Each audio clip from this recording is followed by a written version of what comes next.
Hey guys, welcome to the Liberal Hive Mind, a channel solely focused on exposing the abundant hypocrisy of the left. Well, the new leftist NPC talking point has officially been released, and what do you know? It's the exact type of leftist rhetoric you'd expect. The leftist media is now engaged in an all-out gaslighting campaign. To do what exactly? Of course, to protect Joe Biden at any and all cost. When it's Donald Trump being targeted, when it's Trump being investigated, based on nothing but corrupt DNC lies, it's a legitimate investigation. When it's Joe Biden being investigated with actual legitimate, their evidence, well, let the gaslighting campaign begin. Republicans are crazy, a bunch of wackos, believing a bunch of fake news conspiracy theories. The double standard is clear, the double standard is obvious. Let me show you guys the latest Democrat defense narrative. It's as pathetic as you might expect. We got some stuff to get into, so let's roll the tape. All right, friends, so you turn on MSNBC. Well, I'm not exactly sure why you would do that to yourself, but hypothetically, you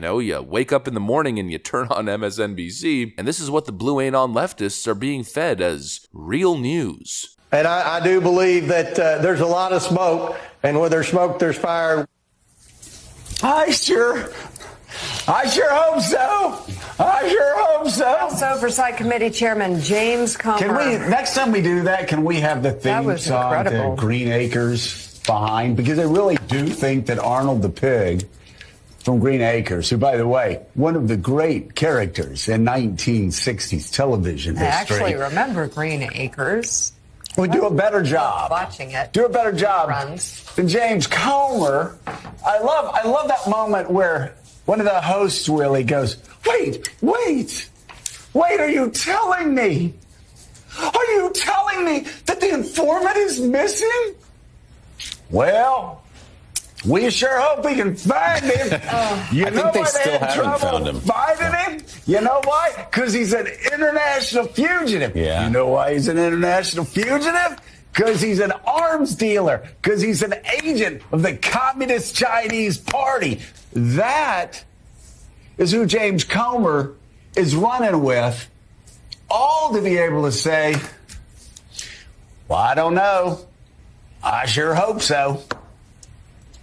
Oh, well, there you have it, folks. GOP Oversight Committee, GOP House, entire sort of conservative narrative, BTFO'd. James Comer has nothing, Joe Scarborough says. How could you possibly take this seriously when their witness won't even show up, when their witness is MIA, missing in action, not to mention their witness is an international arms dealer working for the CCP, he claims. That's argument number one. Entire Republican narrative BTFO'd. Really? I don't think so at all. In fact, I think a better question is, why is it that anything related to Hunter Biden and Joe Biden, when it comes to their alleged business dealings, always leads to these types of characters? I'm assuming that he's referring to Gal Luft. This guy? Gal Luft is an Israeli-American think tank director. He's an author and alleged foreign agent, with, yes, deep ties to the CCP, but what Joe Scarborough clearly admitted here, and probably purposely admitted, is that Gal Luft isn't just close to the CCP, he's close to the CEFC, which is the energy firm that paid Hunter Biden. Is Gal Luft the problem? Oh, we shouldn't take it seriously because of this, I guess, bad apple. No, see, that's the thing. They're all bad apples. That's the problem with the Bidens, is that they're deeply connected with all kinds of corrupt figures across the globe, individuals who are connected to organizations that the Biden family received millions from. We're seeing a massive distraction/gaslighting campaign engaged by the media. And the timing is really no surprise, considering the latest report that we got from the New York Post, suggesting that the White House is now sending letter urging news outlets to ramp up scrutiny of the Biden impeachment inquiry. Haha, okay.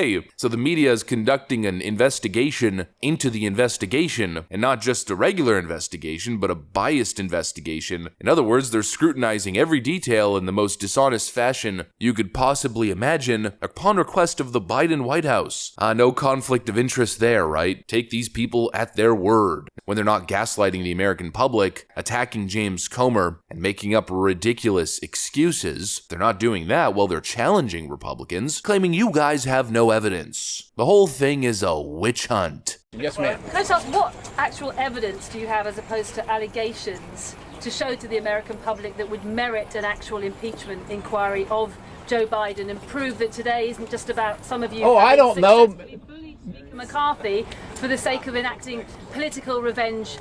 This isn't about political revenge. We have the bank accounts. We can see, ma'am, you can see that the homes that the Bidens own can't be afforded on a congressional or Senate salary. You also understand that it's not normal for family members to receive millions of dollars from overseas interests. Those things aren't normal. That's not normal to have 20 shell companies. These things are not normal, and it alludes to not only just widespread corruption, but money laundering, if not influence peddling itself. And we also have the vice president at the time on record saying that the prosecutor was fired. Well, son of a bitch, the prosecutor was fired, right?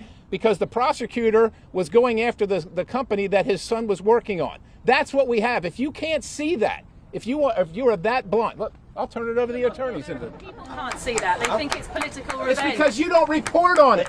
You have no evidence, they claim. Then House Republican follows up with, well, a whole slew of evidence. See, that's the difference here. I don't know, we could probably do this really quickly. You see this? Yeah, I don't know about you guys, but that to me seems like direct text message evidence, where Hunter Biden sent a message attempting to strong-arm, attempting to intimidate a Chinese official into sending them extortion money, and the whole premise of his extortion threat, the muscle that was being used, was Hunter Biden's father, who happens to be the president of the United States, Joe Biden. First line, I am sitting here with my father. And of course, the rest of the message we've covered a million times before. Send the money or else me and my father are gonna do something. And boy, oh boy, do we know that money was sent. Oh boy, did they send money. No evidence, they say. Well then, what exactly is this? Oh, you know, just $3.3 million from Burisma Holdings Limited sent to Rosemont Seneca, Hunter Biden's firm. Is that evidence of criminal bribery? No, it couldn't possibly be. It's not like we have evidence that essentially confirms that it is and adds context to the payments. No, of course not. We don't have a confidential human source working with the FBI. The FBI 1023 document confirming that the then CEO of Burisma Holdings was paying off Joe and Hunter Biden for services rendered to protect Burisma from investigation and to deal with the Victor Shokin issue. No, of course, no evidence. That's not evidence. You're a crazy person. You're just falling for the scam. It's communist China propaganda. Right. Because I'm sure if there's one thing that China hates, it's having Joe Biden in office. Oh, they really want Trump back. Let's say China. China. China. China. China. China. China. China. China. China. China. Give me a break. Joe Biden's presidency is the best thing to happen to the communist Chinese regime in the modern era. These people are so incredibly full of it, it's not even funny. We have bank accounts, we have bank transfers, emails, text messages, phone calls, a web of millions upon millions of dollars being sent to the Bidens over the last decade, and the media pretends as if it doesn't exist and that you're crazy for believing it. You know, we've read it all, we've seen it all, we've covered it all. I'm gonna believe my eyes, my ears, and my ability to, understand basic facts and context, and probably skip on the Biden White House propaganda campaign. Just this once, you know? I think I'll pass. And just to add some information to this video, well, I'm saying this, but hopefully I remember to do it, sometimes I forget. I'm gonna attach a link in the description of this video, a release from the actual Oversight Committee on oversight.house.gov titled Evidence of Joe Biden's Involvement in His Family's Influence Peddling Schemes. You guys can read through it yourself. I think it's 20 or so pieces of evidence painting the picture of the Biden family criminal conspiracy. No evidence, they say. Well, read the post for yourself and then make your own opinion. How about that? Anyways, that's what I got for you guys. If you liked the video, then leave a like, subscribe to the channel if you feel like it. Thanks for watching, and I'll see you on the next one.